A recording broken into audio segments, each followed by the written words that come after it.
दोस्तों, हमारे देश में क्रिकेट को त्योहार के जैसे मनाया जाता है और क्रिकेटर्स को भगवान के जैसे पूजा जाता है। इस समय आईपीएल का त्योहार चल रहा है। दुनिया की सबसे महंगी क्रिकेट लीग आईपीएल में इस साल भी 10 टीमों ने हिस्सा लिया है। आईपीएल में चेन्नई सुपर किंग्स को सबसे सफल टीम माना जाता है क्योंकि इस टीम ने 5 बार इस लीग को जीता और सबसे ज़्यादा बार प्लेऑफ के लिए क्वालिफाई किया।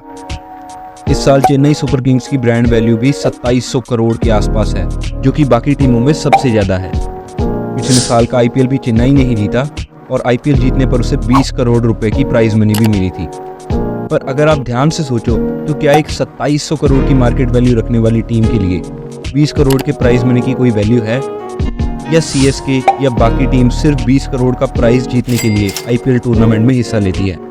तो चलिए आज की इस वीडियो में हम समझते हैं आईपीएल के बिजनेस मॉडल को, कि कैसे आईपीएल टीम्स पैसा कमाती हैं और कैसे आईपीएल दुनिया का सबसे महंगा और सबसे पॉपुलर टूर्नामेंट बन गया। तो दोस्तों, बात 2007 की है, जब ललित मोदी बीसीसीआई के वाइस प्रेसिडेंट थे। ललित मोदी एक फ्रेंचाइजी क्रिकेट लीग बनाना चाहते थे, जिसका आइडिया उन्हें इंग्लिश फुटबॉल लीग से आया था, जिसमें सिटी वाइज टीम बनाकर मैच खेले जाते हैं। उस समय ललित का ये प्लान कामयाब नहीं हो सका, पर एक साल बाद 2008 में ललित ने अपने दोस्त और उस समय के बीसीसीआई प्रेसिडेंट शरद पवार के साथ मिलकर फ्रेंचाइजी लीग के आइडिया पर काम करना शुरू कर दिया और इसी तरीके से 2008 में आईपीएल की शुरुआत हो सकी। तो दोस्तों, आईपीएल की कमाई का सबसे बड़ा हिस्सा आता है ब्रॉडकास्टिंग या मीडिया राइट से। दोस्तों, आप सब जानते ही हो कि हमारे देश में क्रिकेट का कितना ज़्यादा क्रेज़ है।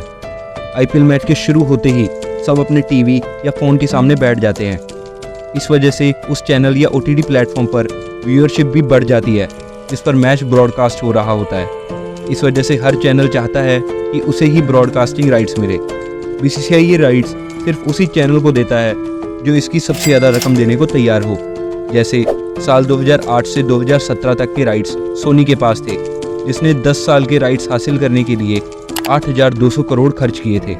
फिर उसके बाद 2018 से 2023 तक के ब्रॉडकास्टिंग राइट्स स्टार स्पोर्ट्स ने हासिल किए, जिसके लिए उसने बीसीसीआई को 16,357 करोड़ रुपए की रकम दी। और फिलहाल आईपीएल को ब्रॉडकास्ट करने के राइट्स स्टार स्पोर्ट्स और जियो के पास हैं, जिसने अगले 5 साल तक आईपीएल ब्रॉडकास्ट करने के लिए बीसीसीआई को 48,000 करोड़ रुपए दिए हैं।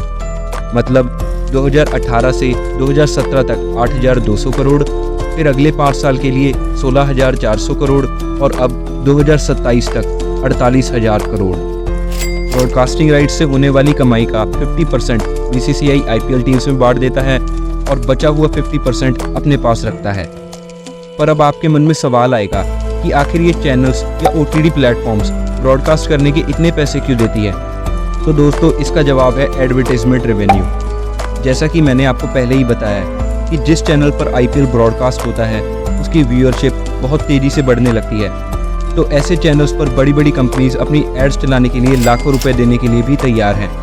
एक रिपोर्ट के हिसाब से पिछले साल आईपीएल 2023 में स्टार स्पोर्ट्स ने सिर्फ 10 सेकंड की एड चलाने के लिए 18 लाख रुपए तक चार्ज किए थे। और इसी से हम अंदाज़ा लगा सकते हैं कि पूरे आईपीएल सीजन में चैनल्स ने कितनी कमाई की होगी।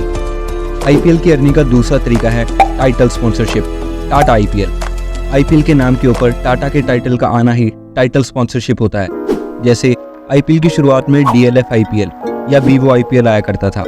वीवो ने 2018 में टाइटल स्पॉन्सरशिप के लिए बीसीसीआई को 440 करोड़ रुपए की रकम दी थी और टाटा ने तो इस रिकॉर्ड को भी तोड़ दिया। टाटा ने 2022 से 2028 तक आईपीएल की टाइटल स्पॉन्सरशिप के लिए बीसीसीआई को 2,500 करोड़ रुपए दिए हैं, जो कि एक बहुत ही महंगी डील है। टाइटल स्पॉन्सरशिप के अलावा BCCI official partner, umpire partner, strategic time out partner और डिजिटल स्ट्रीमिंग पार्टनर जैसे बहुत सारे तरीकों से पैसे कमाता है। और ब्रॉडकास्टिंग की तरह ही स्पॉन्सरशिप से होने वाली कमाई का आधा हिस्सा बीसीसीआई आईपीएल टीम में बांट देता है और बाकी अपने पास रखता है। अब अगर आईपीएल टीम्स की कमाई की बात करें तो आईपीएल टीम्स भी स्पॉन्सरशिप से बहुत पैसे कमाती हैं। आपने देखा ही होगा कि हर प्लेयर अपनी टी शर्ट, पैंट और कैप पर अलग अलग लोगो लगाते हैं और सिर्फ इन लोगोस को लगाने के लिए ही टीम्स को काफ़ी पैसे मिलते हैं।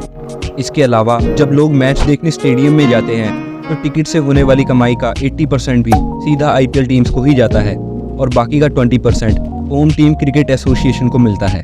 फॉर एग्जाम्पल, अगर पंजाब में मैच है तो टिकट रेवेन्यू का 20% पंजाब क्रिकेट एसोसिएशन को मिल जाएगा। और बाकी का टीम्स में बढ़ जाएगा। ऑन एन एवरेज एक आईपीएल मैच में टिकट से 4 करोड़ की कमाई होती है, पर ऐसा माना जाता है कि आईपीएल टीम्स को टिकट रेवेन्यू से कोई खास फर्क नहीं पड़ता। इन सब के अलावा आईपीएल टीम्स की कमाई प्राइज मनी से भी होती है, जैसे जीतने वाली टीम को 20 करोड़, रनर अप को 13 करोड़ और थर्ड और फोर्थ आने वाली टीम को 7-7 करोड़ रुपए मिलते हैं, जिसमें से 50% तो प्लेयर्स में ही बढ़ जाता है और बाकी का 50% आईपीएल टीम्स अपने पास रखती है। अब आखिर में प्लेयर्स की कमाई की बात करें तो ऑक्शन में जिस प्राइस पर किसी प्लेयर को खरीदा जाता है वो तो उसका होता ही है। इसके अलावा सबसे ज़्यादा रन बनाने वाले को ऑरेंज कैप और सबसे ज़्यादा विकेट लेने वाले को पर्पल कैप मिलती है। इनके अलावा मोस्ट इमर्जिंग प्लेयर या मोस्ट वैल्यूएबल प्लेयर जैसे अवार्ड से होने वाली कमाई भी प्लेयर्स की ही होती है। तो दोस्तों, ये था आईपीएल का complete business model. I hope आपको सब कुछ समझ में आ गया होगा। Thanks for watching.